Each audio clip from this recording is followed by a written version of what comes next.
The city of Portland has now removed 60 to 70 tents that lined a bike path off the Fore River Parkway. It's one of the longest lasting encampments for those experiencing homelessness in the city.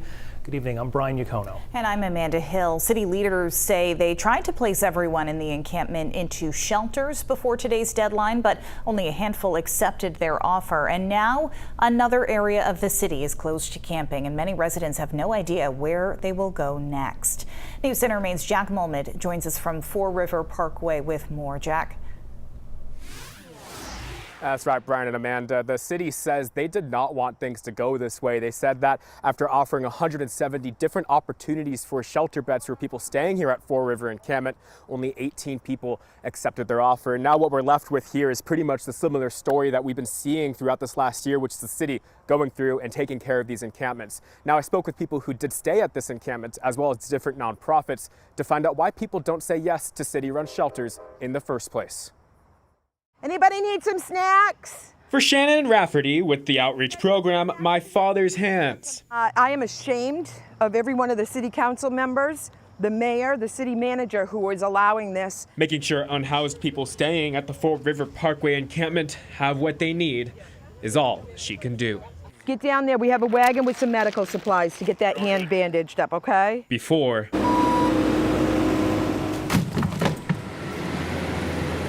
I'm getting kicked out of my tent here. Ed Stewart says he remembers camping at Fore River years ago. Like I said, I was one of the first people living down here. And lately, as encampments on DOT property and at the Bayside Trail were removed, more people moved into the Fore River camp. I woke up in the middle of the night and somebody stabbed me there. And now, he's only able to use one arm as volunteers with Preble Street helped Ed pack up. But before all of this happened on Wednesday, the city of Portland says it tried its best to take a different approach. The challenge to offer everyone shelter before closing the encampment. The city says everyone has been offered shelter, sometimes even twice, but only 18 accepted. A lot of people say no to the shelter. The biggest thing I will say why is a lot of people are suffering from substance use disorder or addiction. Drug addiction, but also an overall distrust in the system. Shay Dufour, who used to be homeless, says. So a lot of people refuse the shelter because they don't want to leave their lifestyle. And most shelters in Portland won't accept you if you're using drugs. You know, I think there's a lack of trust among the unsheltered community and shelter providers. Andrew Bove is with Preble Street. The organization was working to do outreach with the city to bring people into shelter.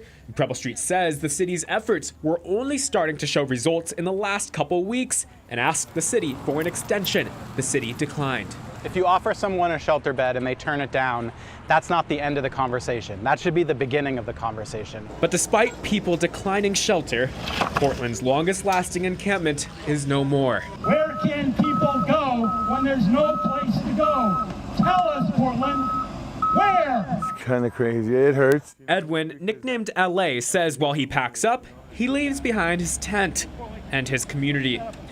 He says he was recently accepted into a sober house after being homeless in Portland for 5 years. I hope that everybody finds somewhere to go that's safer. Knowing that with drug addiction preventing many of these people from going to shelter, Shay Dufour waits for help. It hurts a lot. Because you see some people that are physically disabled, they can't even move their stuff. Because it's going to be a long journey to find the help they need and a long walk to find the next encampment to stay in the meantime. Yes, people are addicted to drugs. Yes, people are mentally ill. That doesn't mean that they don't deserve the same compassion as everybody else, the same love and support.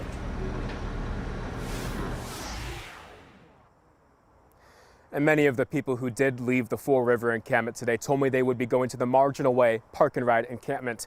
I told them that the city is planning on targeting that encampment next and will be clearing it probably within these next few weeks.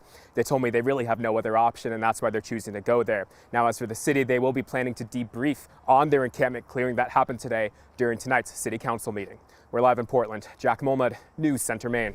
Jack Mulmud tracking the story for us. Jack, our thanks to you. That Fore River Parkway, by the way, is just one of several areas the city considers an emphasis area when it comes to encampments. It says it will now focus on the one at the Park and Ride on Marginal Way. You'll recall about a month ago, a large partition fence was put up so that commuters could still use half the lot while those camped there could have a little more space. But that lot may be cleared out as well in a couple of weeks. The city is also keeping an eye on smaller encampments that have popped up near the cemetery on the Western Prom and at Harbor View Memorial Park, but there are no plans to clear those out anytime soon.